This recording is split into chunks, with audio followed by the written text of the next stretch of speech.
Hello everyone, आज हम class 6 की एसएसटी बुक का chapter timeline and sources of history का पार्ट 2 स्टार्ट करेंगे। इसमें आज हमें what are the sources of history से स्टार्ट करना है।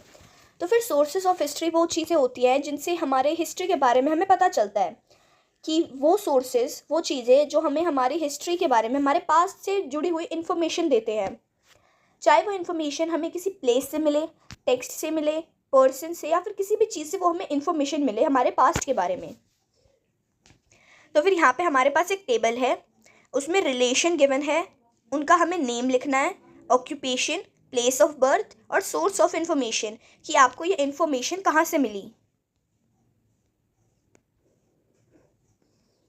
How did you find details about your family's past? Did you rely on things like photographs, diaries, ID cards और memories from your parents and relatives? तो फिर यहाँ पे question है कि आप अपनी फैमिली के पास्ट की डिटेल्स कि पहले कैसी थी, ये क्या क्या था, उसके बारे में कैसे पता करते हो, उसके बारे में डिटेल्स कैसे लेते हो? क्या आप फोटोग्राफ्स पे, डायरीज, ID कार्ड्स इन सब पे रिलाई करते हो? Every object or structure tells a story and is like a piece in a jigsaw puzzle. The objects that you see around your house convey something of the history of your family. तो फिर कोई भी जो object या फिर structure हमें मिलता है, जो हम देखने को मिलता है हमें, उससे कोई स्टोरी जुड़ी होती है। जैसे आपको कोई भी पुरानी चीज़ मिलेगी तो उससे कुछ ना कुछ रिलेटेड उससे स्टोरी मिलेगी। ऐसे ही जैसे आप अपने घर में देखेंगे तो आपको बहुत सारी ऐसी चीज़ें मिलेंगी जिनसे आपको आपके हाउस के पास्ट के बारे में पता चलेगा, आपके फैमिली की हिस्ट्री पता चलेगी। Similarly we can put together historical events through a variety of sources. इसी तरीके से हम जो हिस्टोरिकल इवेंट्स होते हैं उन्हें भी यूज़ कर सकते हैं। बहुत सारे वैरायटी ऑफ सोर्सेज से हमें हिस्टोरिकल इवेंट्स के बारे में पता चल सकता है। But keep in mind that in the case of history, quite a few pieces of the puzzle may remain missing.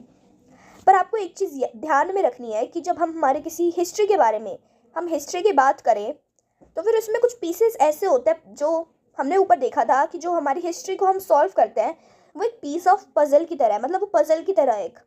तो फिर उसमें से हमें बहुत सारी चीज़ें पता चल जाती है पर कुछ चीज़ें नहीं पता चल पाती हैं। तो फिर कुछ पीस है जो पजल के वो मिसिंग रहते हैं। Observe the figure at the bottom of the page, it brings together the main sources of history.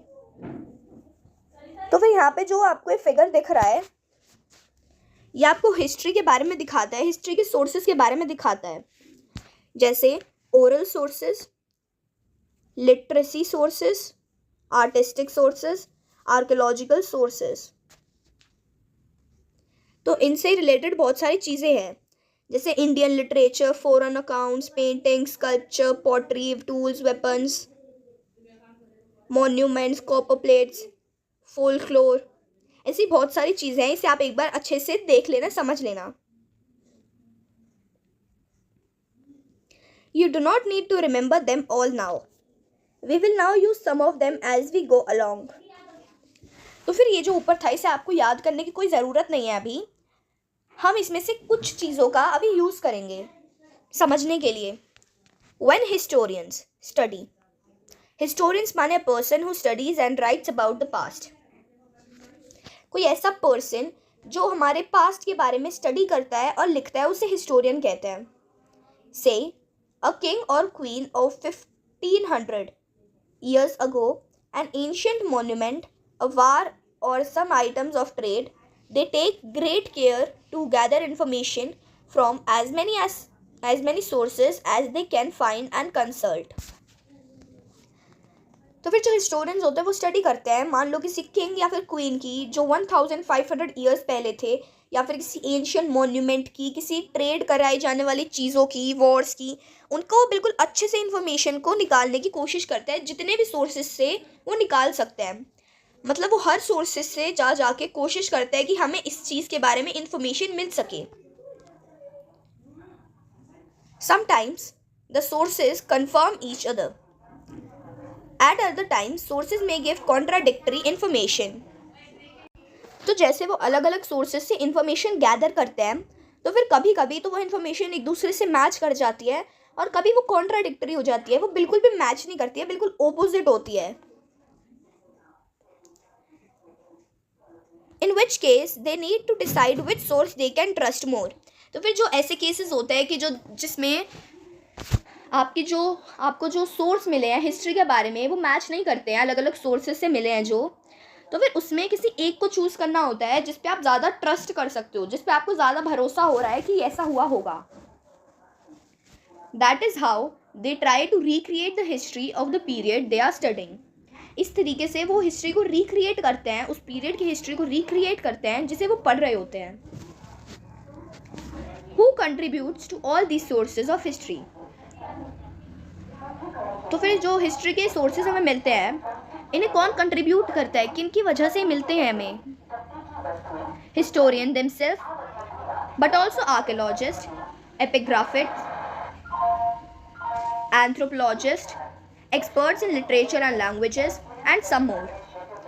तो फिर जो हिस्टोरियंस होते हैं, हमने ऊपर देखा हिस्टोरियंस के बारे में पढ़ा, तो जो हिस्टोरियंस होते हैं वो खुद इसको कंट्रीब्यूट करते हैं, आर्कियोलॉजिस्ट करते हैं, एपिग्राफिस्ट करते हैं। एपिग्राफिस्ट वो लोग होते हैं जो एंशिएंट इंस्क्रिप्शंस होती है उनको पढ़ते हैं, उनकी स्टडी करते हैं। एंथ्रोपोलॉजिस्ट, हमने ऊपर देखा था एंथ्रोपोलॉजिस्ट वो होता है जो ह्यूमन सोसाइटीज़ और कल्चर्स को स्टडी करते हैं। Experts in literature and language and some more, कि जो लोग लैंग्वेज और लिटरेचर में एक्सपर्ट हैं, जिन्हें अलग अलग टाइप की पुरानी से पुरानी लैंग्वेजेस आती है, वो लोग इससे वो इजीली समझ पाते हैं कि यहाँ पे क्या लिखा था। और भी बहुत सारे ऐसे लोग हैं जो हिस्ट्री के सोर्सेज में कंट्रीब्यूट करते हैं। In addition, in the last 50 years or so, scientific studies have been contributing more and more to the reconstruction of the past. और जो 50 years, last 50 years से scientific studies, जैसे हम साइंस से स्टडी कर रहे हैं, उससे कंट्रीब्यूट हो रहा है और हमारा जो पास्ट है वो भी कंट्रीब्यूट कर रहा है, मतलब वो भी एक सोर्स ला रहा है पास्ट के बारे में, और उससे हमारा जो पास्ट है हम उसे रिक्रिएट कर पा रहे हैं, उसको फिर से कंस्ट्रक्ट कर पा रहे हैं कि ऐसा ऐसा हुआ होगा। For example, studies of ancient climates, chemical studies of excavated materials, and studies of the genetics of ancient people have provided fresh insights which supplement the more usual sources. तो फिर एग्जाम्पल के लिए जो एंशियंट क्लाइमेट थे, जो पहले के time में क्लाइमेट्स होते थे, केमिकल्स होते थे, जो मटेरियल अब हमें नहीं मिलता है उसके कुछ केमिकल्स मिल जाते हैं, उसके बारे में हम पढ़ सकते हैं हम साइंस के थ्रू। और जेनेटिक्स, एंशिएंट पीपल की जेनेटिक्स से, जेनेटिक्स एक ब्रांच है बायोलॉजी में, the branch of biology that studies how in plants and animals और humans certain features and characteristics get pass down from one generation to the next. तो फिर genetics एक branch होती है बायोलॉजी में जिसमें हम पढ़ते हैं कि कैसे किसी एक इंसान से उसकी नेक्स्ट जनरेशन में कुछ कैरेक्टरिस्टिक्स, कुछ फीचर्स ट्रांसफ़र हो जाते हैं। And when historians study recent history, another source is newspaper. For the last few decades electronic media can also be consulted.